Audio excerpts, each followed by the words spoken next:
right, good afternoon. I am literally straight off the practice field today, so we're on a slightly later schedule this week, just due to school not being in session. So, happy Thanksgiving to everybody, and really good win for us on Saturday versus Cincinnati. Finished up home slate 5-1. I thought we controlled the game on both line of scrimmages. I thought that's where we won it. Really happy for all those guys that walked on Saturday, played their final home game. Glad they got to finish with a win. I'll kind of recap the game. Special teams, thought the positives were this. We only punted one time, and I thought our coverage was good. Our kickoff coverage has been much improved. They tried to bring one out, and I think we tackled it inside the 20 and got a block in the back penalty as well because we did a really nice job with the technique that we coach, and they had to start within the 10. Our field goal protection was good. Field goal block, we got really good push. Thought we should have blocked one. Special teams-wise, Ollie's got to keep that punt out of the end zone. I think we had a chance to pin him inside the 10. He kicked it in the end zone. And then our punt return group's got to do a better job giving Preston some space. We did a much better job of that early in the year. Not good enough on Saturday.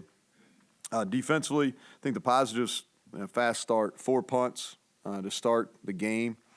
And I thought we held I think they were 5th in the country in rushing coming in the game. We held them well below their average. Both rushing and total offense well below their average. And, Kiner, who I think is really good running back, we held him to under 60 yards.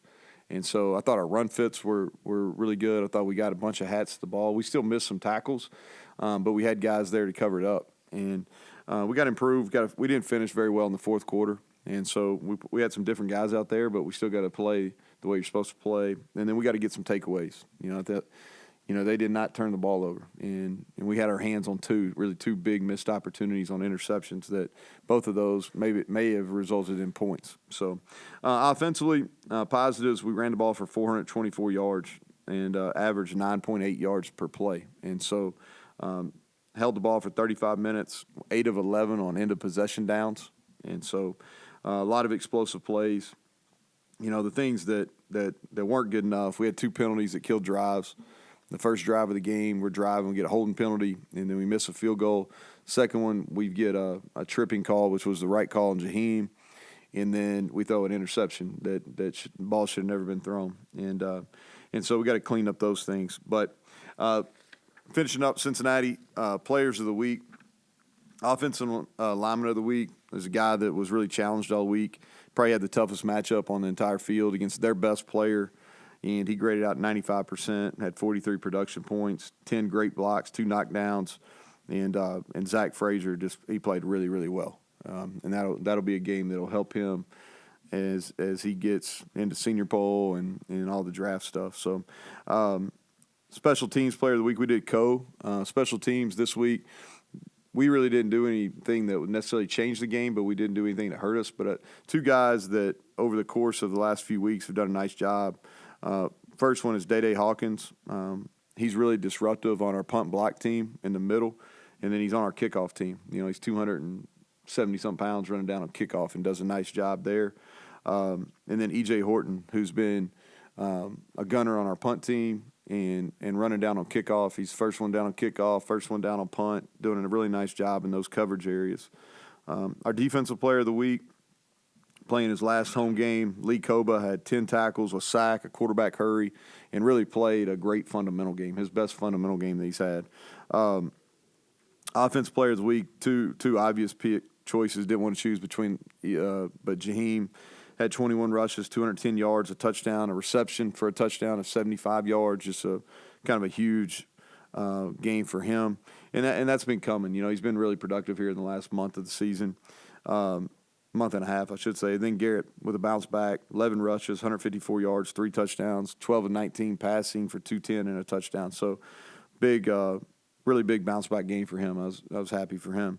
The Blue Collar Award that we give on offense, Traylon Davis and Jaquay Hubbard. Jaquay played his best game of the year.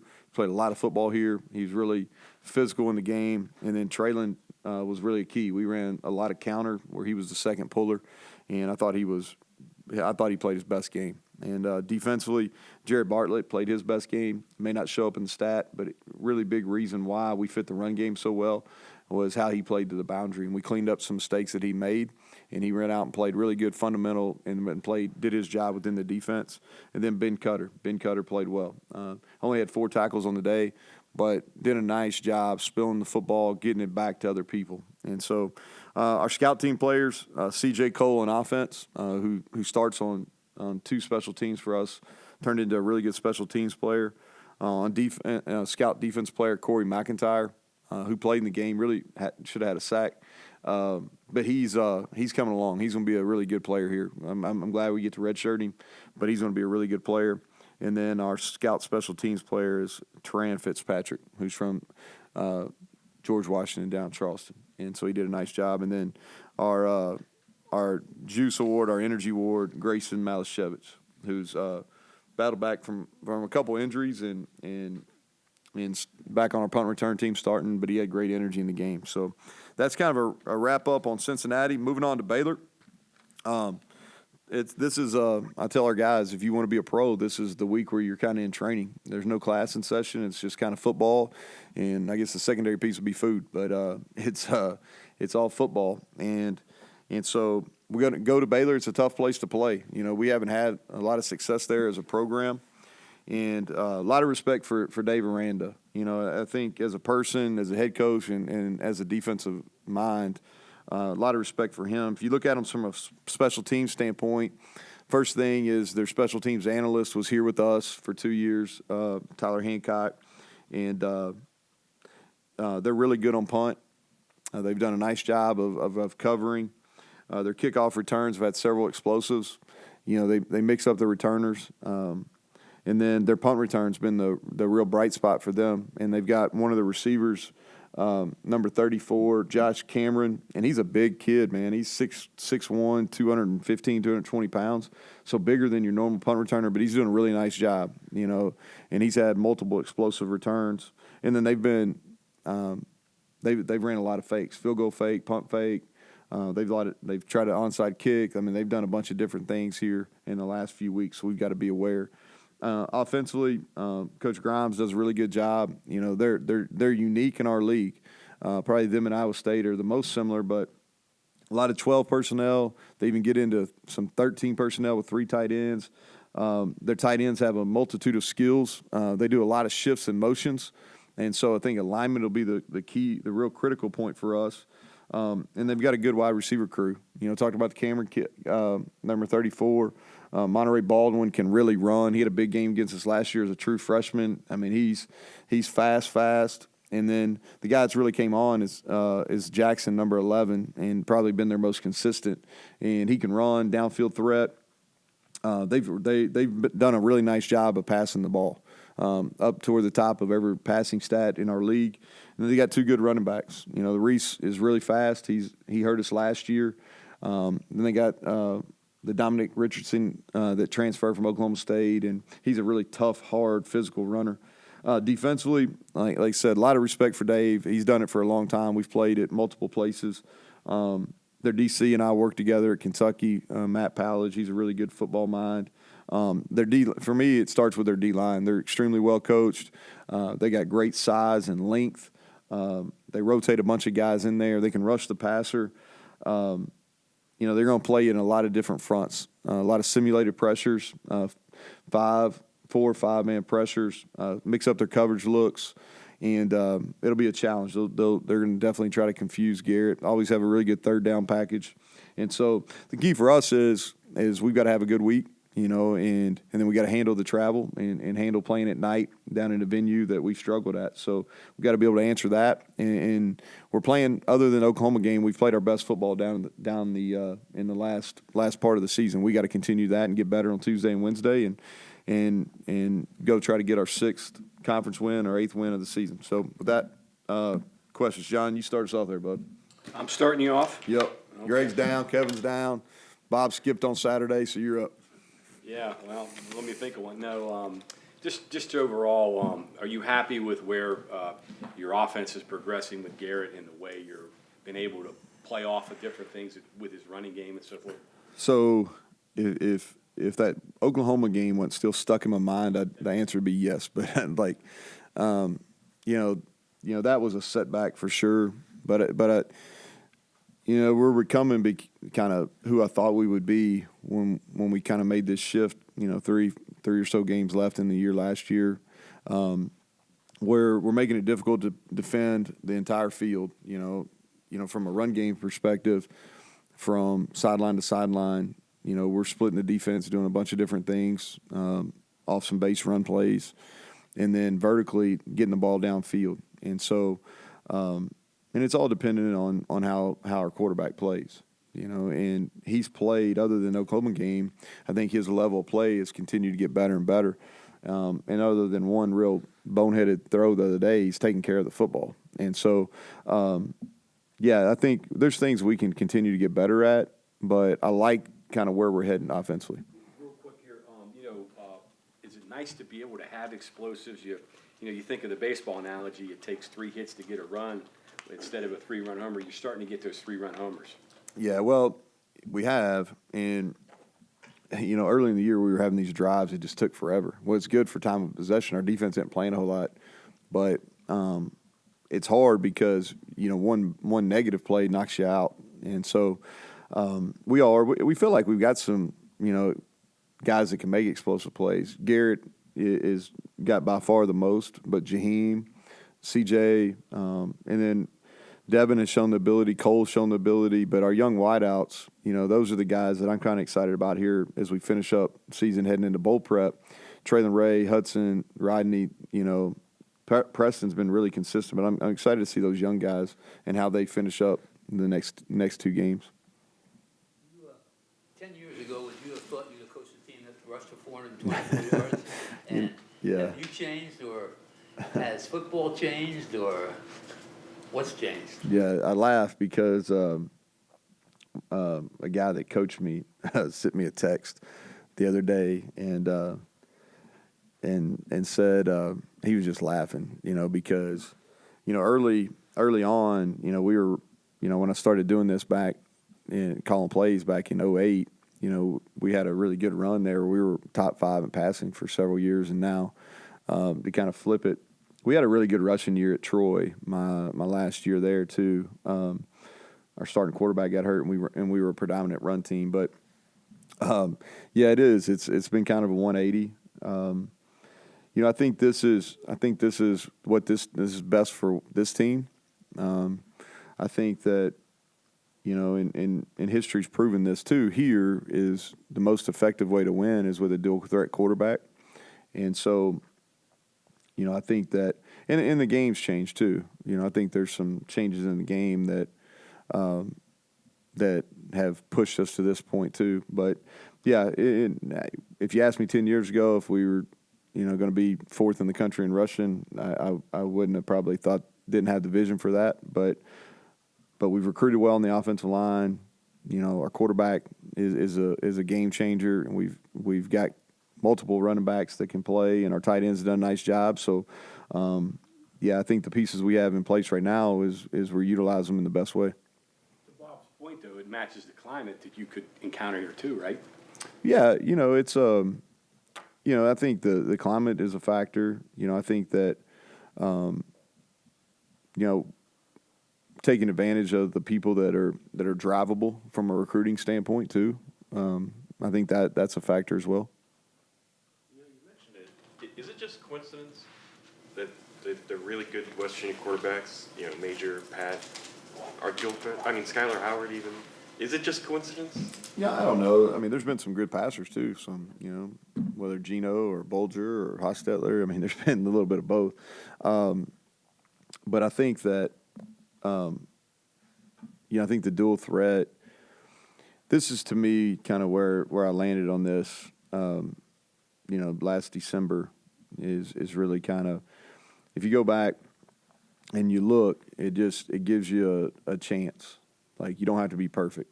Sometimes if you have a passing quarterback and you're playing somebody that's more talented than you got to be really perfect, or you got to do some things that are non-traditional as far as rub routes, different ways to protect the passer, things like that. Where if you have a dual threat, you don't have to be as perfect, and so that's kind of where we ended on it. So CJ, we took him out early in the third. He will not practice today. He didn't practice today. He won't practice tomorrow. We'll get him going Wednesday. Use Doug in the same, give them a little bit more time to come back. I think both will end up being ready to go. I'll know more after Wednesday's practice, but I feel like both will probably be ready. We won't play either unless they can be close to 100. CJ warmed up well, so we gave him a few carries, but as it cooled off, he kind of got stiff, so we took him out.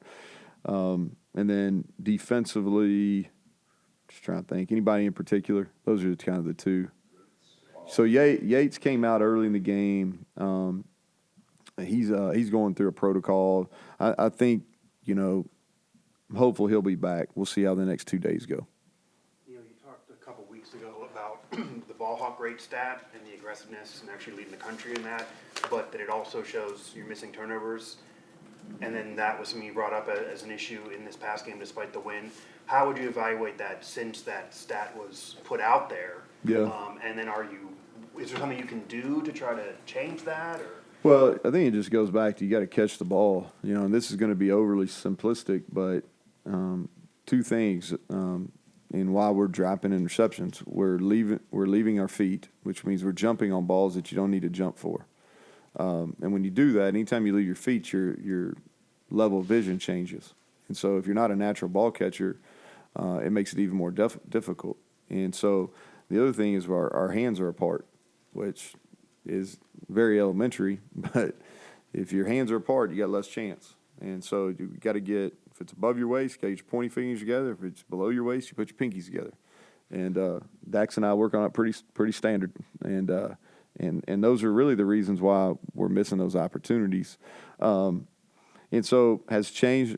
Probably not. We dropped 2. We continue to work ball drills every single day in the secondary. But you got to be able to execute those fundamentals in a game situation. What have you seen out of Chapin? Because I've seen him up here last year. Yeah, I think the kid's really tough. He's got hit quite a bit this year, and he steps up in the pocket. I thought they dropped some passes in the first half versus TCU, but I thought he was really on.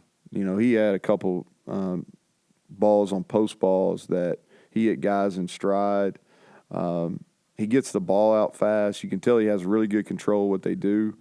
I like his skill set. I really do. He's a good athlete. He can run.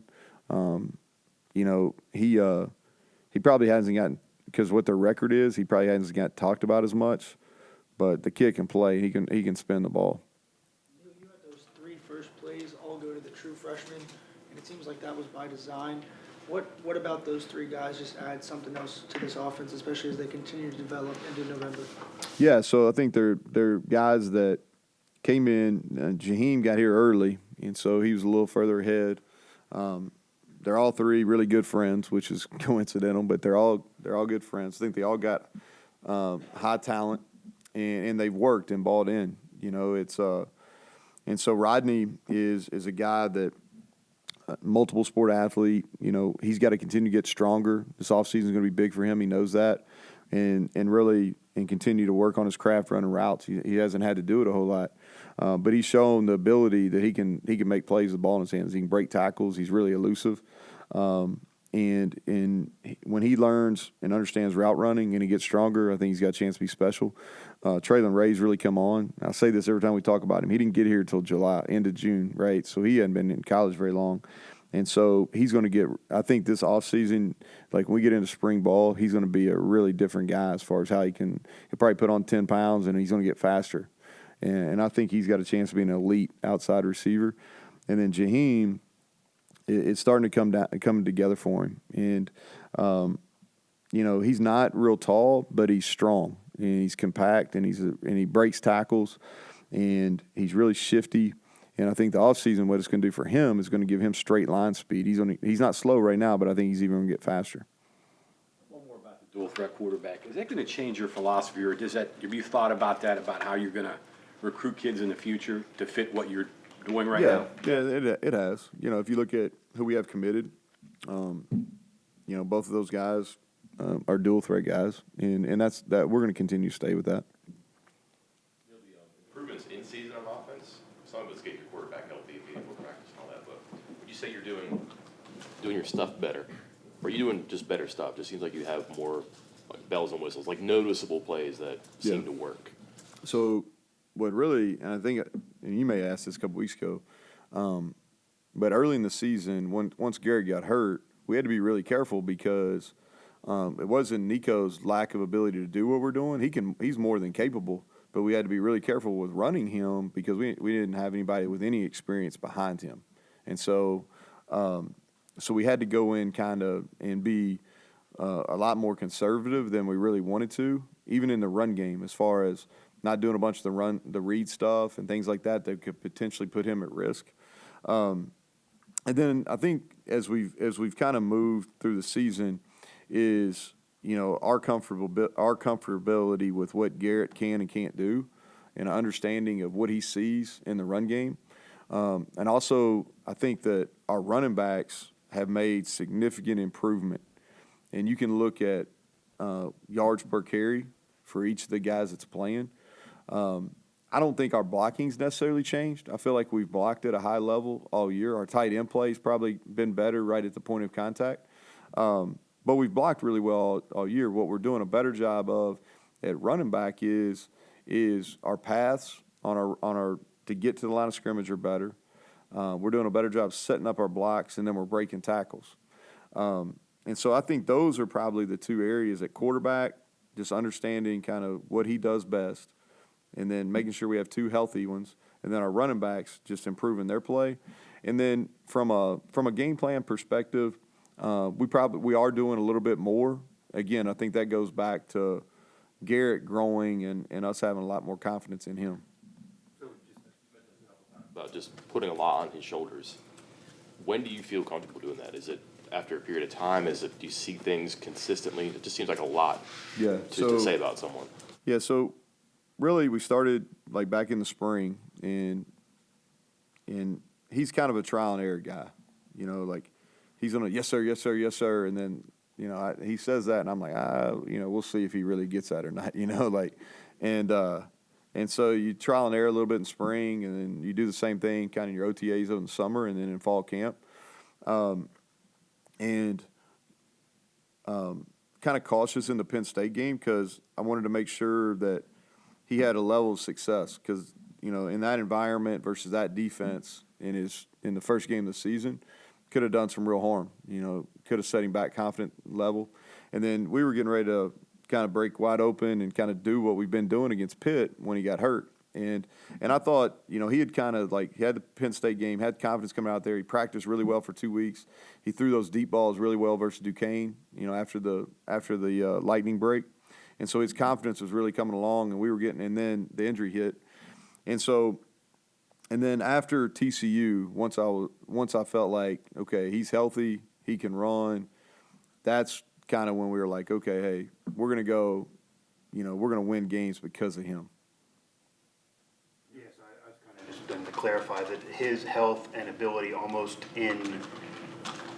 not to say the early season was in any way treated like an NFL preseason, but he needed games under his belt to kind of get that progression. That was what allowed you to be even more aggressive as a play caller? Well, no, I think we wanted to make sure that he had a really good understanding of what we were trying to do.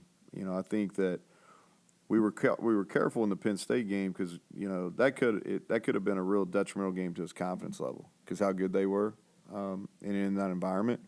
But he played well. And he missed a couple throws, but he played well. And then he hit those, threw for a bunch of yards versus Duquesne.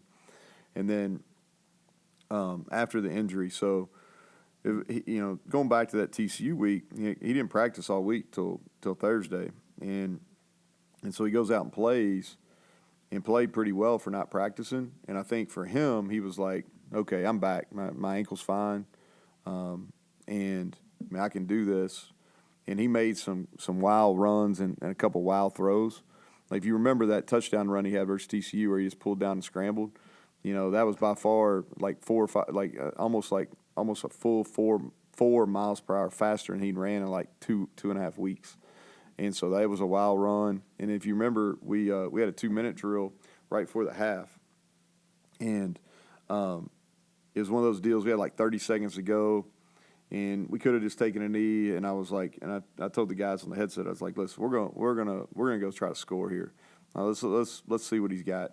And he threw a BB on a dig and set up a field goal. He had he had a scramble, and then he threw that dig and set up a field goal that we made, but then it was taken away because Malone jumped off sides.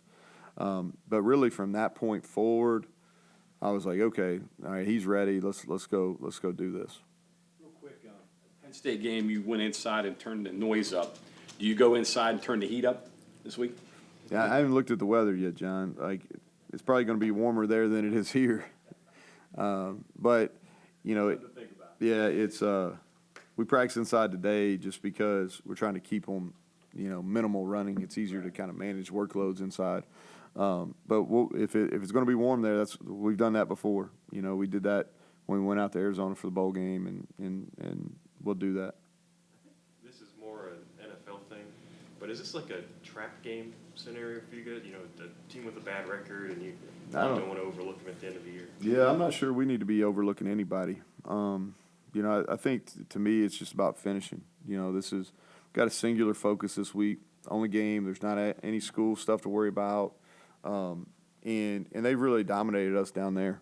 Not just I think 1-4 as a program down there, and we went down there in rules last year and had a chance to beat them, and they beat us right at the end of the game, and they had a really good team, and then they smoked us down there in 21.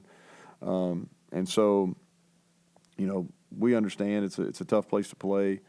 You got to stay about an hour away, and so there's some things that we got to handle from a travel standpoint that are a little unique.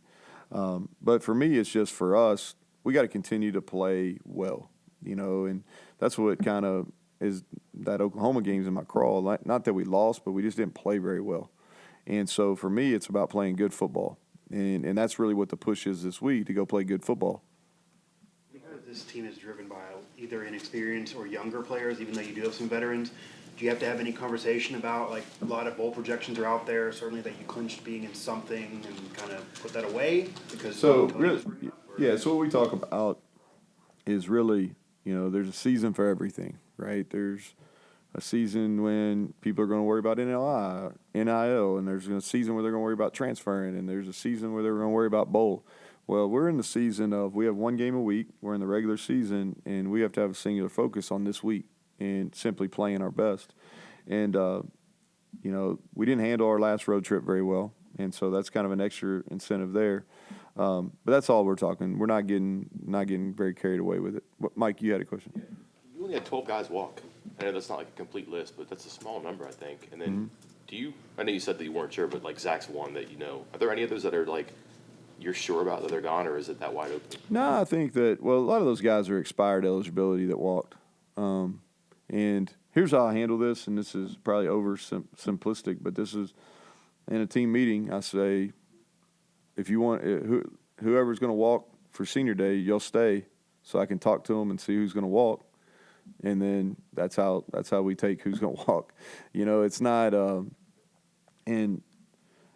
few years ago, I kind of made a big deal and you learn, you make mistakes and you learn. I kind of made a big deal about who was going to walk and who wasn't, and that was going to mean if you were coming back or not.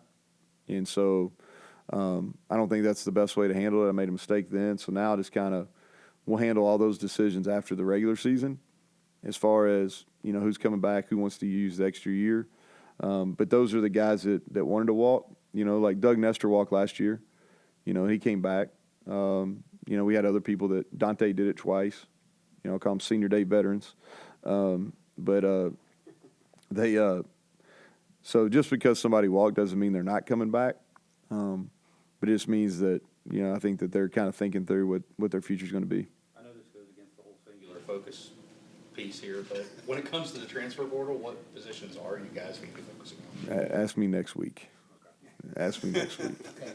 That's what, here's you got to remember, like as a coach, I got to be singular focused too. So I've got people that work on those things, and we'll deal with that probably as soon as I get on the plane to come back from Waco. So I won't dodge that question. I won't dodge that next week, but this week I will. All right. Y'all have a good Thanksgiving. Thanks.